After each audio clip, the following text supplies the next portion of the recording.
What's up, hard workers? It's your boy Frankie Hard Work, and I'm super duper back with another one, y'all. Real quick. I'm gonna need y'all to hit that subscribe button, right? And after you hit that subscribe button, I'm gonna need you to hit that bell button so you get all my dopifications and breakdowns like the one I'm about to drop right now. For rest in peace, SHANQUELLA Robinson, a young black hair braider, entrepreneur that decided to take a trip down to Cabo, Mexico. She's 25 years old, I might add. Decided to take a trip down to Cabo, Mexico with her and what she thought was her friends and enjoy herself, whereas she ended up meeting her demise one day after going to a trip. So real quick, I want to play this quick clip for y'all where they talking about, where they basically break down the injuries that she had on the report. And they also speak about some other things in there that's kind of like a little bit telling. So I'm going to come back with the rest of my commentary because this video is going to be a little bit longer than usual because I want to break down some things and play some other clips as well. And I also have some new information, so I'm going to need y'all to listen to this video to the end. I'll be right back. Story, and Morgan, we understand that you got your hands on the death certificate today. Yeah, Brian, I did. 25-year-old Shanquella Robinson died a day after she arrived in Cabo with her friends. The family says her friends told them she had alcohol poisoning, but the death certificate I received today says nothing about alcohol. I probably won't be at ease until someone's arrested. Whether or not someone should be arrested in the death of 25-year-old Shanquella Robinson remains as uncertain as how she died. The woman, well known for her business braiding hair, turned up dead after just a day on vacation in Mexico. According to her family, Robinson's friends told them she was drunk. They had a villa and they stayed there all night. They didn't go out at all. No one told the same story, so I never believed them anyway. Queen City News obtained Robinson's death certificate, which lists a cause of death as severe spinal cord injury and atlas luxation, which is instability in the uppermost vertebrae. In the section where police could have noted any sign of intoxication, it says, person found unconscious on her living room. And they didn't call us to the very last minute. And then on top of that, they said the maid found them. The group stayed here at Villa Linda 32, a property listed on CaboVillas.com. A rep with the company says the group called the concierge for help Saturday afternoon. The concierge called a doctor who gave CPR. Robinson died at 3 p.m., an estimated 15 minutes after her injury.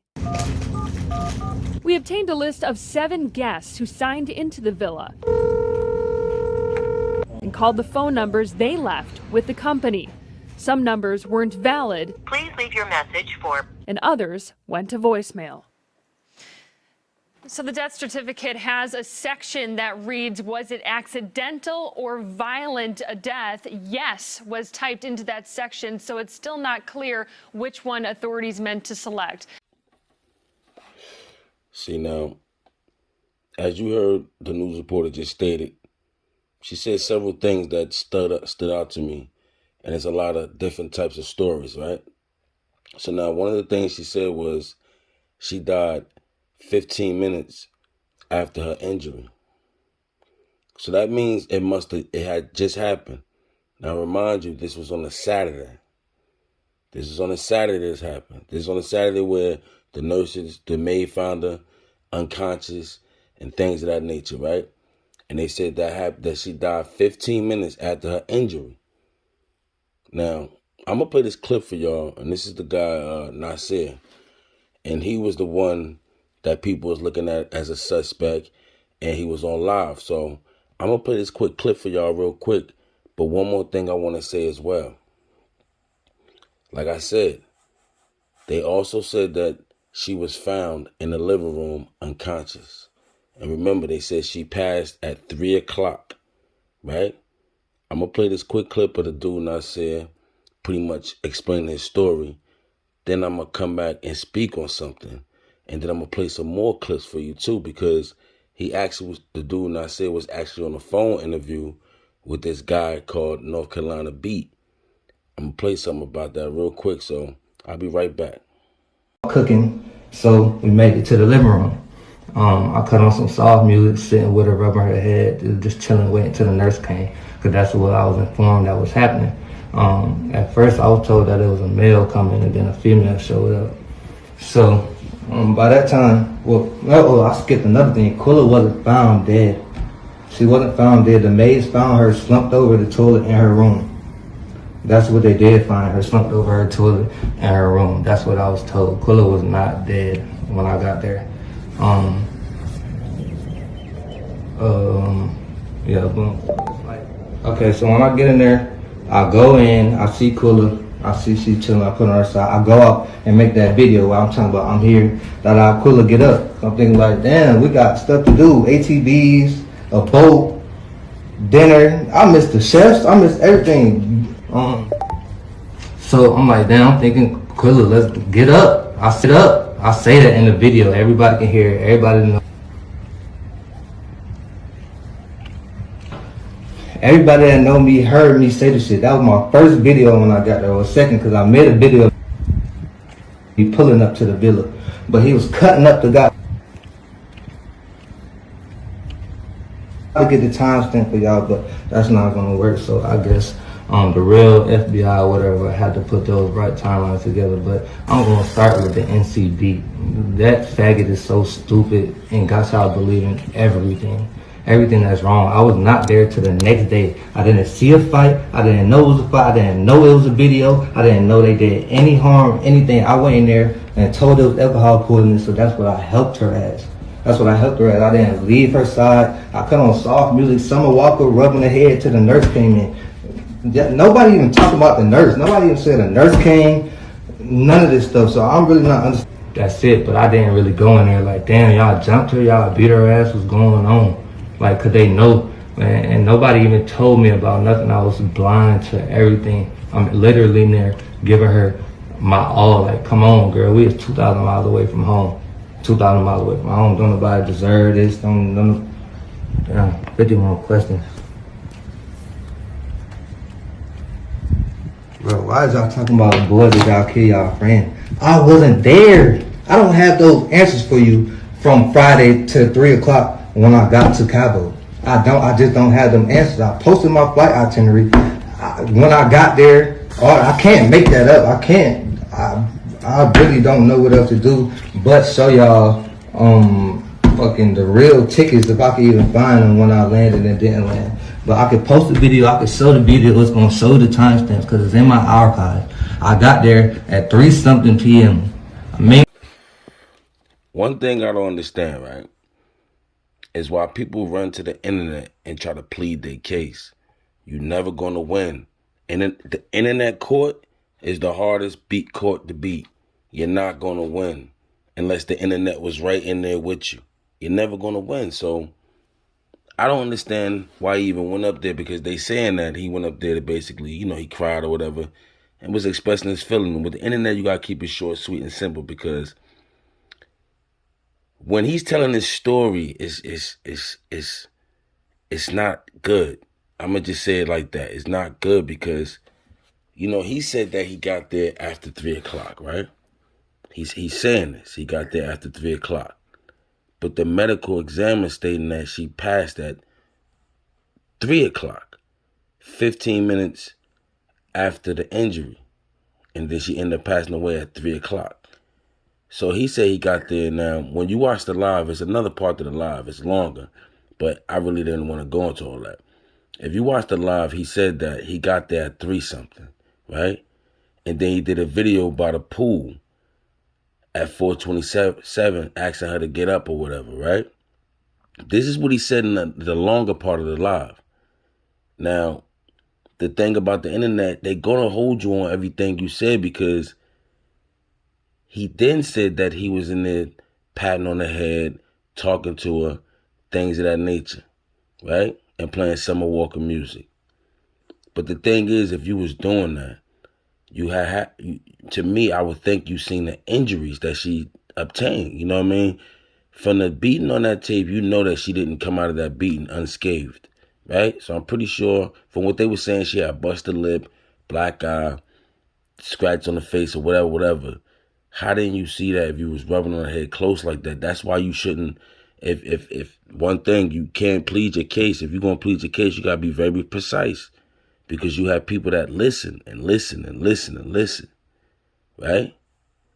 Another thing, he also said that they found her in the bathroom. But from what they saying, that the maid found her in the living room. Like, I don't know if he's getting the timing wrong. Like, maybe he's getting the timing wrong from one country to the next, because that can happen. But your best bet is to not even say nothing, because every time you come up here saying something, you're getting upset. Now, the blogger I'm speaking on, I'm about to play this clip. It's a guy from, his name is North Carolina Beat. Now, this guy, Nasir, was actually on the phone with him, explaining what happened. This the guy Nasir that said he was down there, and he came after the situation. Because remember, y'all, he came down there Saturday, and he left Sunday. He left the next day, right? But the thing is also as well, too, why didn't nobody find out till Saturday? So the incident happened Saturday, but he said he don't know nothing about Friday. That's why you shouldn't say too much. So let me play this clip for y'all real quick from the actual blogger. I'm giving him credit. He's actually breaking this case down. You go check him out on Facebook. But he talking to him about the situation. So I'm gonna play this, and I'm gonna come right back with the rest of my details, because like I said, it's some new information that just came out, and I'm gonna talk to y'all about it in 1 second. Now in Mexico, bro. What time is it right now? It's 5:46 in Mexico right now. It's 5:46, right? Oh, they 2 hours behind? Yes, they 2 hours behind. I thought it was 2 hours ahead. No, they 2 hours behind. So like, wait, you thought that was 2 hours? You thought that was 2 hours ahead? Like I said, if you flying from Dallas to Cabo at Look, Cabo. 10:30, your flight depart. What's Dallas time difference tomorrow? An hour? I think it's an hour. I think it's an hour behind. Hold on. I'm finna put it up right now. I think it was like an hour behind. Cause I know you gotta go live, so I ain't gonna hold you up. It's right. So they're an hour behind. Okay. Listen, he did not leave Charlotte at 10:30. I got the ticket. Left at the time according to Texas time. All right. So if you left at 10:30 and you got the Cabo, that's 3 hours. So let's just say 1:30 is when you would have got there our time. United States time. You would have got there 1:30 our time. But as soon as you got to Mexico, your time would have went back 2 hours. So you would have got there 11:30. The death certificate said that she died at 3:00 p.m. No, I got there in the afternoon. I didn't get there in the morning at all. All afternoon, p.m. But Nazir, anybody that knows mathematics like I do, I'm very smart, but you said I was an idiot, all right? But I'm very smart, just to let you know. Okay, right. Well, you know, you can explain to me all day, and you go on live and explain all you want, Nazir, but the FBI is on y'all. So that's why I told you. Well, you should. Why you should, Gab? Bro.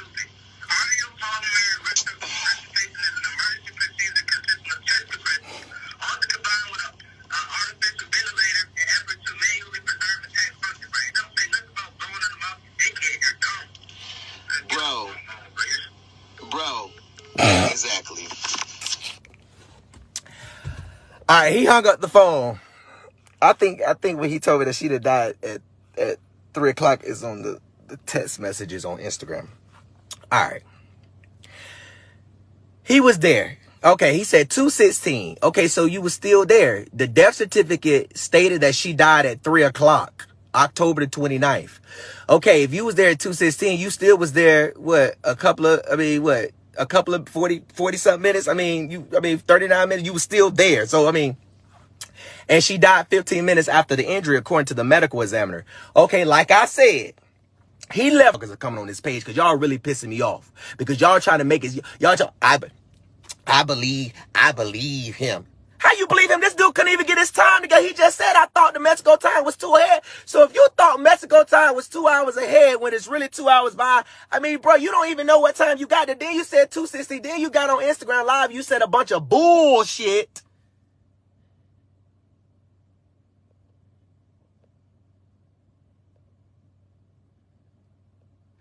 If he wasn't, listen, he said, somebody said, well, I think he said he wasn't there during the actual fight. Well, where was he? He ain't say he was nowhere else. He said he hadn't even got to Mexico yet. Sound like he ain't got there yet. He ain't say, oh, I was outside, or I went to the store, or I was on the way from the airport at that time. Bruh, where was you at for 3 hours? You mean to tell me you going into town with some friends and Yeah, so I'm back. Now, that's the thing about internet court, right? As you can see in that video I just played for y'all, he's explaining. He's way off. Now, you think the Fed's not listening to this? Because you know the Fed's going to actually get involved with this case, being that it happened out of the country and so many people are so involved because the internet get everything popping, right? You know the Fed's going to look at all the inconsistency that he's been saying in this case, and they're going to use it against him. That's why his best bet was not even to say nothing, because now you have females coming out accusing him of other things. Now, this is a tweet. Allegedly, the female is accusing him, and she put up Nasir, his last name, was my R in high school, and nobody believed me. Years later, he's wanted for participating in the deleting of a black woman. Believe us the first time. And she also put, I'm in a horrible place mentally. Seeing my abuser's face after so many years, the person who assaulted me and put pictures of me on this very site, he's now connected to the deleting of a black woman. I'm enraged and depressed. You see, things like that start coming out about you. Now, this is the perfect time. They also saying somebody else on Facebook was coming at him, saying some other things about him. This is the perfect time to do that. Now, I don't know nothing about that situation. I'm just merely speaking on the information that's coming out as that's coming out as we go along, because this is the new details that have been coming out. Now, if you look and go back to that video, you see the person that's recording the video, right? It's a person standing beside them, actually taking the video as well, right? I'm going to show the picture right here. You see the hand right there. It's a person right there holding the camera as the fight going on. I'm not going to show the other side of the picture because YouTube will take this video down. But anyway, now, allegedly, this is alleged. They're saying that the person that was standing there beside her holding the camera, because they saying that it's another video. They saying that the video is actually longer than that, right? But they saying that the person that was holding the camera that I'm showing the picture right there, they said that that person walked over there after the fight, grabbed the old girl up, slammed her, and she never got back up again. So let me repeat that. What they saying is the picture that I'm showing right here, the hand, they saying that that person right there walked over to SHANQUELLA, allegedly, grabbed her, slammed her, and she never got back up.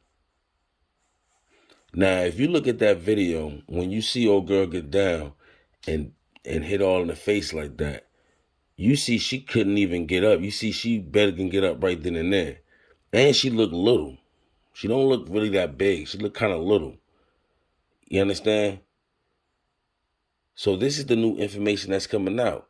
Because they also saying that the girl Dajanay fled from North Carolina to Connecticut, allegedly, because that's where she's from. This is also different information. This the thing. Once things like this happen, everybody's going to tell you. Everybody. Now, I ain't going to hold y'all much longer, but I will say this. You know, everybody sit there and say, you know, watch your friends and this and that, be your friends, this and that. But at the same time, you got to have your own, you got to have your own thoughts. You got to know yourself like, yo, this person ain't right, because 9 times out of 10, it was red flags before this. It was red flags before this situation. So you got to trust your red flags, not just in relationships, but in friendships as well. Because things like this can end up happening. But it's your boy, Frankiehardworkshow. I want y'all to let me know how y'all feel about this situation in the comments. You know, this is an unfortunate situation, man. You know, life was taken. 25-year-old entrepreneur, hair braider. Let me know how it is in the comments, y'all. Easy.